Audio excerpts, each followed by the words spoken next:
Miksi rahkasammalten kasvatus? Meillä on taustalla siis turpeen käytöstä luopuminen ja korvaavien materiaalien tarve, ja rahkasammal on oikeastaan, voisi sanoa, itsestäänselvän rahkaturpeen korvaaja. Periaatteessa samaa materiaalia. Ja tähän ratkaisuna on ollut esillä jo käynnissä sammalen korjuu luonnonsoilta. Ja silloin yleensä puhutaan siis ojittamattomista avosoista, eli ne on niitä rahkasammalten vallitsemia ympäristöjä. No, tuossa vieressä toi kartta ojittamattomien avosoiden esiintymisestä Suomessa, ja niistä siis hyvin suuri osa on Lapissa. Ja oikeastaan tuolla Lapissa ne ei ole niinkään suurelta osin rahkasammalten vallitsemia.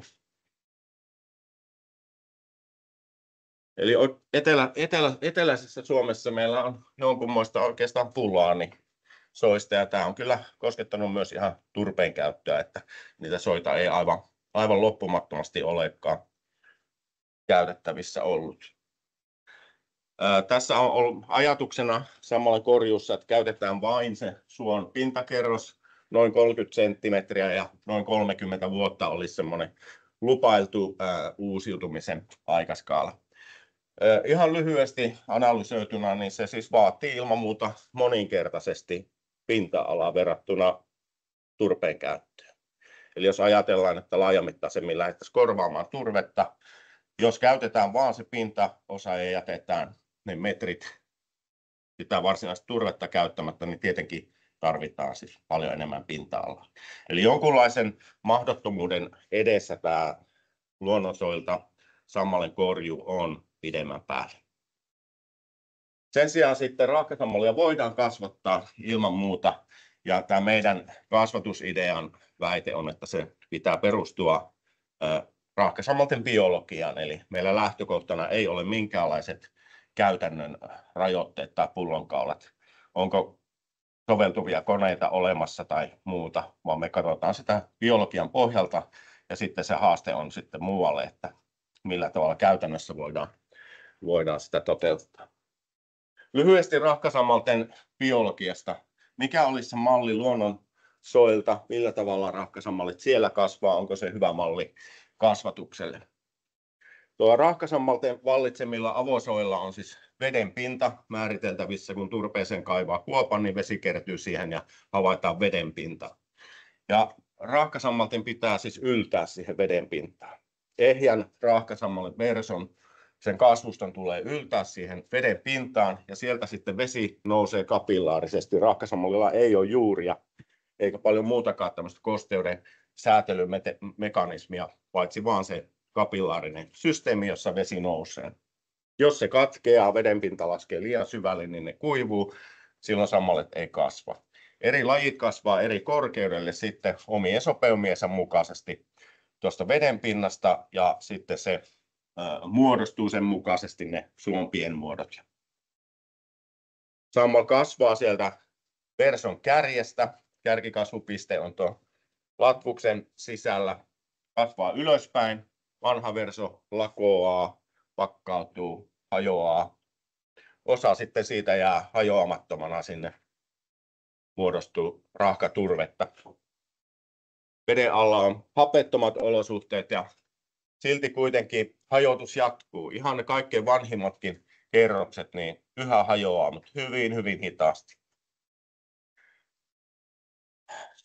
Näillä rahkasammalsoille tyypillisiä ominaisuuksia on esimerkiksi typpipitoisuus on hyvin alhainen. Eli rahkasammalmassassa yleensä niin alle 1% kuivapainosta on typpeä, se on hyvin alhainen. Ja se johtuu siitä, että rahkasammalit on ennemminkin hiilikasveja, aivan niin kuin puut. Eli suuri osa sitten rahkasammalista on kuollutta niin sanottua rahkassolukkoa. Eli alhainen typpipitoisuus. Sitten tuo rahkasammalikko ja se suon vesi ja turve on tämmöisessä jatkuvassa vuorovaikutuksessa. Syntyy niin kuin tyypilliset olosuhteet, mitä me voidaan havaita niillä rahkasammalsoilla. Ensinnäkin niin ne on happamia. Eli pH-arvot on tuolla vedessä, niin yleensä siellä 4 tietämillä voi ulottua tuonne pH 5 tai näin, mutta Ne ovat siis hyvin happamia ympäristöjä. Siinä turpeen hajotuksessa, sammalmassan hajotuksessa syntyy hiilidioksidia, siellä syntyy metaania siellä hapettomimmissa olosuhteissa. Ja tämä on myös hiilenlähde raakasammalille, eli siellä kasvuston sisällä niin hiilidioksidipitoisuus osaa kasvaa korkeaksi yön aikana, sitä hajotus jatkuu ja niin poispäin. Ja kun yhteytys alkaa, niin sitä hiilidioksidia on itse asiassa usein niin kuin ylimäärin käytettävissä niille sammalille. Silti se tasapaino sen suon ja ilmakehän välillä pitkällä aikavälillä on sellainen, että hiiltä menee sinne suohon taivaalta. Liuenneen orgaanisen hiilen pitoisuudet on usein suht korkeita. Tuo DOC viittaa siihen. Ja vedet on ruskeita ja siinä on myös niitä orgaanisia happoja. Typpi on epäorgaaninen typpi pääasiassa ammonium-muodossa, mikä on myös yleinen tämmöinen erityispiirre. Fosfaatin saatavuus on toisen tärkeä ravinteeni hyvin alhainen. Eli tästä lähdetään liikkeelle. Mitä se sitten tuottaa? Niin tässä on tämmöinen esimerkki, ihan jotakin tyypillistä tämmöisellä terveellä raahkasammal luonnonsuolla. Sammalikko kasvaa esimerkiksi semmoista 2 senttimetriä paksuutta vuodessa, ja se tarkoittaa noin 200 grammaa biomassaa, eli kuivapainoa neliömetrille, 2 tonnia hehtaarille. Kuinka se turvekerros sitten käyttäytyy, niin siinä on nyt mukana ne kaikki prosessit, myös ne kaikkein vanhimpien kerrosten jatkuva hajotus. Ja niinpä sitten, kun tarkastellaan se koko turvekerroksen paksuntumista, niin siellä tuommoinen helposti muistettava tyypillinen luku voisi olla 0,5 milliä. Jos ajatellaan täällä Pohjois-Karjalassakin, siis maan nousu jäätikön painon poistumisen vuoksi, niin se on 10 kertaa enemmän. Eli se suon pinta absoluuttisesti, tässäkin nyt oikein tarkoittaa kuitenkin, niin etenee taivasta kohti 10 kertaa nopeammin niin jäätikön jälkeisen maannousun johdosta kuin se turvekerroksen paksuuntumisen. Silti tämä on aivan mahdottoman merkittävä asia, sillä kuiva-aineissa mitattuna tämä olisi luokkaa esimerkiksi 40 grammaa neliömetrille sitä turvetta. Jos me yhtään ajatellaan jotakin turpeen käyttöä vaikka, niin se on niin onnettoman hidasta, että kenenkään ei missään tapauksessa kannata kuvitellakaan, että kasvatetaanpa turvetta. 0,5 millin kerrosta vuodessa. Mutta sen sijaan nuo raahkasammalet, niin niillä tuo tuotos on jo jonkinmoinen. Sitä voidaan ajatella, että 2 tonnia hehtaarille se olisi luonnonsuojelta semmoinen referenssi vuodessa. 10 vuodessa se olisi ehkä 20 tonnia. Siinä on jo pieni ajatusvirhe mukana, mutta edetäänpä tässä. Turve kasvaa siis hitaasti, mutta raahkasammalet, jotka sitä turpeeksi jäävää tavaraa tuottaa, niin ihan kohtuullisen nopeasti. Miten nuo luonnonsuot, mitä me voidaan sieltä oppia? Useinhan me ajatellaan, että meidän pitää ottaa malli sieltä luonnonympäristöistä, luonnontilaisilla soilla. Halutaanko me luoda kasvatukseen samanlaiset olosuhteet? Luonnonsoilla olosuhteet vaihtelee. Luonto ei ole ihan niin kuin tasainen olosuhteiltaan ja vedenpinnan taso on semmoinen merkityksellinen asia esimerkiksi tässä. Tuossa on yhden kasvukauden aikana, ei ole tämä kesä, vaan yhden kasvukauden aikaista vaihtelua luonnontilaisella raahkasammalsuolla vedenpinnan tasossa. Ja tuo skaala on siis yli 20 senttimetriä vaihtelua. Se on sitä luokkaa, että kun tuo vedenpinta on hyvin alhaalla tuolla, niin raahkasammalet eivät kasva, ne on kuivaneita. Sitten voi olla myös olosuhteita, että vedenpinta nousee niin korkealle, että se jo haittaa myös raahkasammalit. Kuitenkin luonnonsoilla on erilaisia mekanismeja, jotka ikään kuin puskuroivat. Sielläkin on semmoinen vuorovaikutus käynnissä sen ekosysteemin sisällä. Kun vedenpinta laskee, niin myös ne sammalet laskee, turpeen pinta laskee ja toisinpäin. Suo ikään kuin hengittää. Siellä on pintarakeita ja jänteitä, kermejä, rimpiä sun muita, jotka myös tasaa sitä veden virtausta. Eli suo säätelee ikään kuin kosteuttaa. Mutta turvekentät, joista me nyt puhutaan, jotka voisi olla tämmöisiä viljelyalueita, niin siellä ei ole tämmöistä kapasiteettia.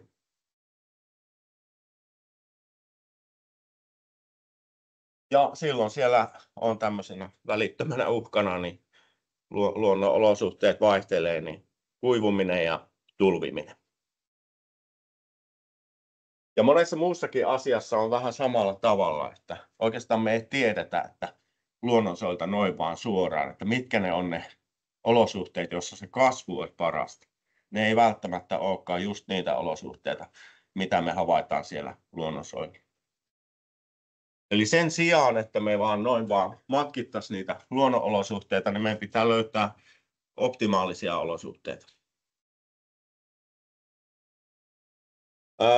Yksi sitten mallitapaus on, jota ollaan käyty tutustumassa Pohjois-Saksassa Rasteiden alueella Greifswaldin yliopiston Greifswald Meyer Center on kehittänyt melkein ehkä 20 vuotta jo rahkasammalten kasvatusta, ja heillä on jo ihan mittavia kenttäkokeita. Ja siellä kuinka tämä on järjestetty, niin ensinnäkin on se paljas turvepinta, johon levitetään sammalversoja sellaisesta kylvöksestä. Nämä on peräisin. Vesi pumpataan noihin kastelukanaviin. Käytännössä tarvitaan jonkunmoisia ojia, joita pitkin saadaan vesi tuonne kasvatusalueelle levitettyä. Pumpataan, ja sitten on tietysti automatiikka siellä säätämässä, että miten paljon tarvitsee pumpata. Tuolla Pohjois-Saksan olosuhteissakin niin se hellekesä saattaa olla vielä kuumempi kuin mitä meillä tänä kesänä oli tämä ennätyskesä. Tuommoisena huomiona siinä on pH-mittari, näyttää 5,86, pH 6, johtokyky 198. Tuo johtokyky on niin korkea lukema, että meillä oikeastaan meidän soilla se on jo aika erityisen korkea. Me voidaan letoilla löytää tämmöisiä. Ehkä samaa luokkaa kuin mitä vesijohtovedessä, joka on kalkittu meillä. Eli ei missään tapauksessa vastaa niin kuin luonnonsoiden olosuhteita, jotka on sellaisia, jotka kehittyy vasta sen suon kehityksen ja vuorovaikutusten myötä.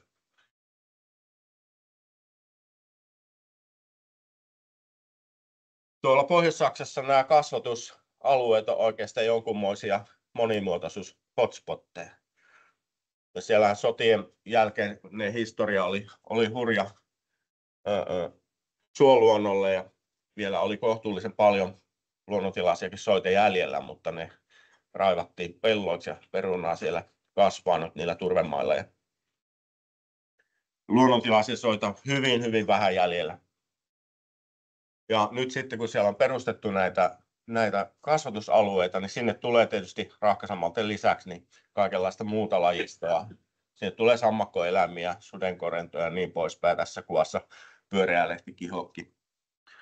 Ja yhtenä ajatuksena tulisikin niin kuin olla, että miten viljely, rahkasammalten tuotanto niin voisi olla sellaista, että se mieluummin edistäisi luonnon monimuotoisuutta, kuin että se pahimmillaan jatkaisi sitä luontokatoa.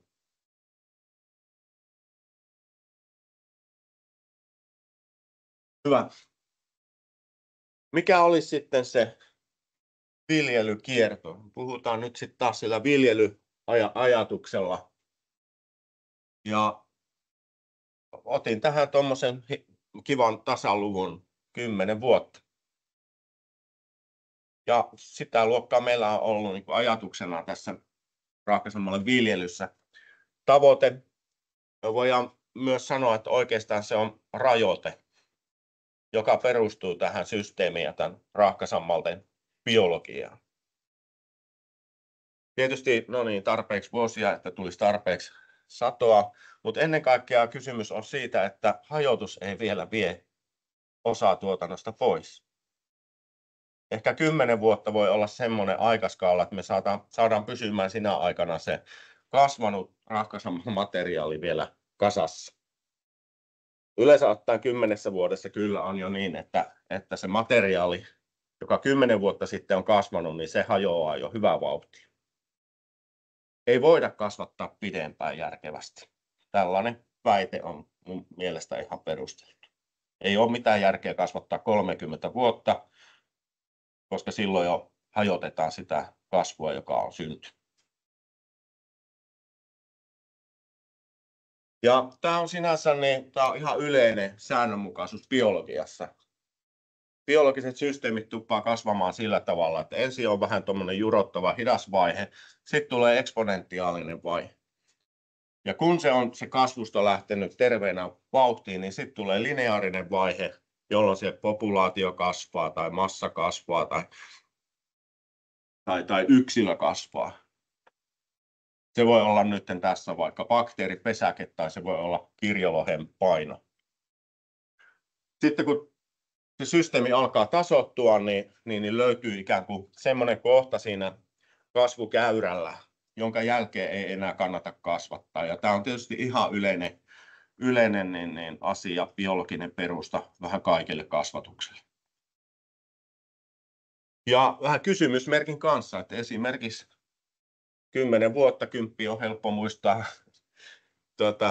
tasaluku, että onko se nyt ihan just se, niin eihän me tietenkään tiedetä, mutta se voi olla niin kuin sitä luokkaa.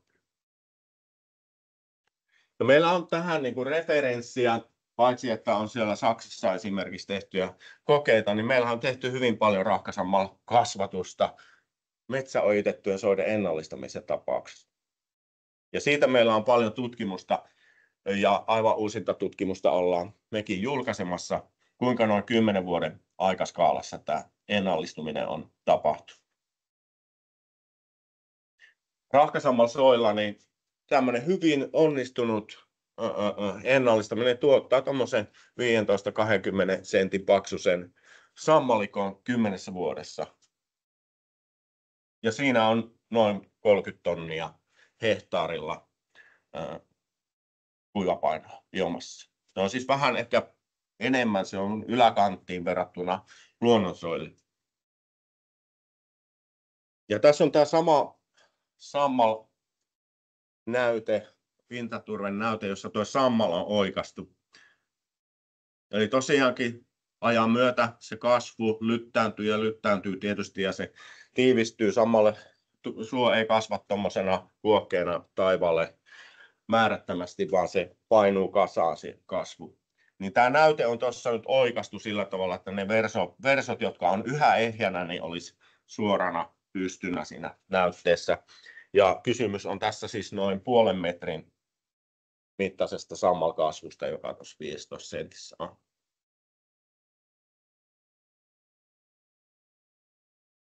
Hyvä. Eli meillä on esimerkkejä. Hyvä referenssi oli tuo ennallistamistapaus metsäojitettujen soiden kohdalla. Ja nyt me siirrytään kohti sitä viljelyä. Tässä on kuva tuolta meidän kasvihuonelabrasta. Ja me ollaan keksitty tämmöinen innovaatio, että meillä on tuossa kasvatuspöydällä se altakastelumatto ja sitten me pumpataan siihen vettä. Lievästi hapanta vettä, eli missään tapauksessa siinä ei saa olla kyllä alkaliniteettiä. Se on ihan selvä sääntö. Jonkin verran pieni niin kuin 1/100 normaalista ravinnelisäys.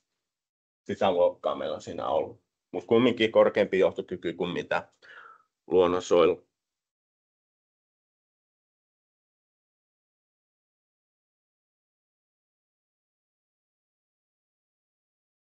En ihan saa, ihan hetki. Kysytään vaikka lopussa vielä. Minä menen niin herkästi sekaisin. Niin tässä on nyt siis tämmöinen kylvös, eli meillä on siis kostea pinta. Versoilla säilyy kosketus siihen vedenpinnan tasoon. Ja kuinka pian me siinä nyt nähdään jotakin vastetta, niin kyllä 2-3 viikon sisällä pitää nähdä, että jos ne on hyväkuntoisia terveitä versoja, niin ne alkaa kääntää latvustansa ylöspäin. Sitten katsotaan tarkemmin, niin sieltä pitäisi alkaa löytyä uusia innovaatioita, tuommoisia pieniä verson alkuja. Tämä tapahtuu haarautumista. ollaan niin kuin siinä eksponentiaalisen kasvun vaiheessa. Ja kun nuo kasvaa sitten kaikki oikein samanlatuksiksi, niin kaikkien niiden pitää taas haarautua ja tuottaa taas lisää. Eli se kasvun ensimmäinen vaatimus ilman muuta on, että kasvusto pitää syntyä. Ja tietysti, jos me luotetaan siihen biologiseen systeemiin, niin sen pitää syntyä siis eksponentiaalisesti, mikä tarkoittaa myös sitä, että ei kannata alun perin kylvää sitä aluetta aivan täyteen sitä sammalta. Sen pitää syntyä siinä viljelyssä sen ensimmäisenä vaiheena. Sitten kun se kasvusto on siihen syntynyt, niin sitten se voi lähteä kasvaa ylöspäin. Ja tyypillistä on, että siinä vaiheessa vasta tunnistetaan lajit edes niistä, että se kasvu alkaa olla niin kuin normaalia. Sitten se kasvaa siihen tiettyyn korkeuteen asti veden pinnasta, joka on lajityypillisten sopeumien mukaan. Maastossa oli ensimmäiset kokeet 2 vuotta sitten syksyllä kylvetty tämmöinen harva kylvös. Odotetaan, että se eksponentiaalinen vaihe, no ei se talven aikana tapahdu, mutta seuraavana kesänä. Mutta jo silloin syksyllä nähtiin tätä ensimmäistä vastetta, että voidaan katsoa, että siellä kylvöksessä ne latukset tosiaankin on hengissä ja jopa osanneet kääntyä jo ylöspäin. Sitten se eksponentiaalinen kasvuvaihe jatkuu, ne haarautuu, alkaa muodostaa sitä kasvustoa.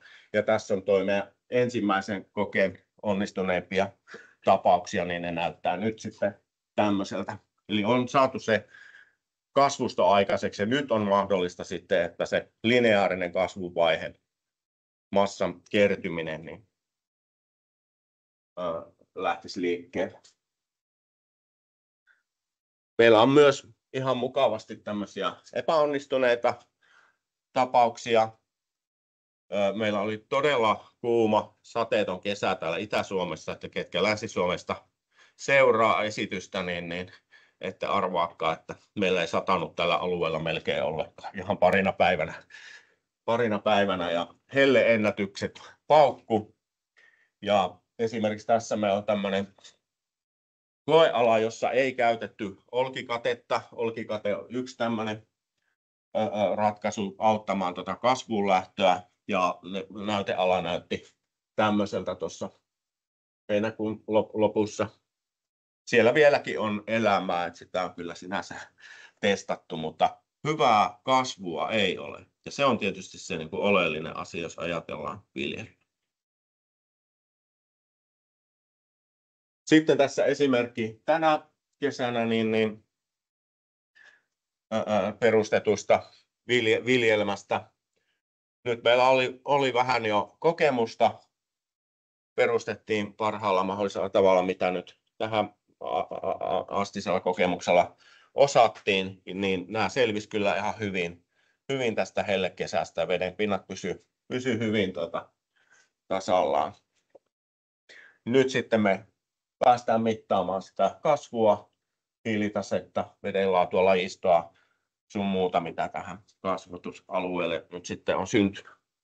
Ja niistä kertoo sitten Helmi, Ella ja Amanda tarkemmin. Tässä vaan tuommoinen yleiskuvaus tuosta meidän systeemistä.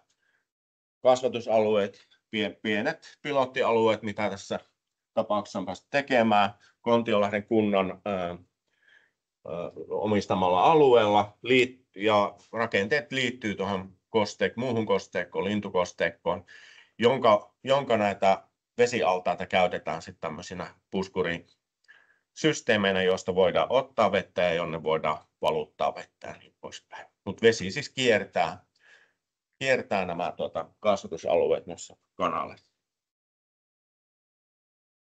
Hyvä. Eli mistä olikaan kysymys, jos ajatellaan ratkaisuna? Osaratkaisuna ehkä vain rakkaisemalta kasvatusta. Ensinnäkin viljelyn idea on sama kuin kaikissa muussakin viljelyssä. Pitää verrata mansikkaviljelyyn ja viljanviljelyyn ja ihan kaikkeen. Optimaalinen kasvu ja taloudellisuus esimerkiksi siinä, että kuinka paljon niitä sammalia pitää sinne kylvää. Aina tarvitaan yhteys valuma-alueeseen, että ne tasaiset kosteusolosuhteet on silloin mahdollista toteuttaa yksinkertaisilla rakenteilla. Vettä pitää tulla ja ennen kaikkea vettä pitää aina poistua sieltä sammalalueelta. Tämä on myös sääntö kyllä sinne luonnontilaisille soille, että se vesitase on se oleellinen tekijä. Onnistumisen merkit pitäisi olla havaittavissa jo ihan ensimmäisenä kasvukautena, ja se tarkoittaa niiden kasvustojen syntymistä. Ilman muuta nyt on kysymys siis myös ennallistamisesta.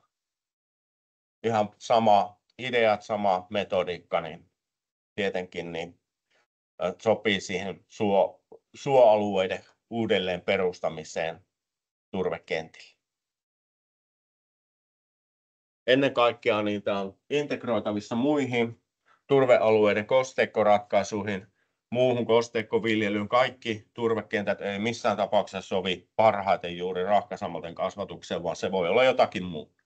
Se voi olla osmankäämin kasvatusta tai järviruon kasvatusta tai kihokkien kasvatusta, ehkä juolukan kasvatusta. Meillä on paljon turve- ja suoympäristöihin niin soveltuvia kasveja.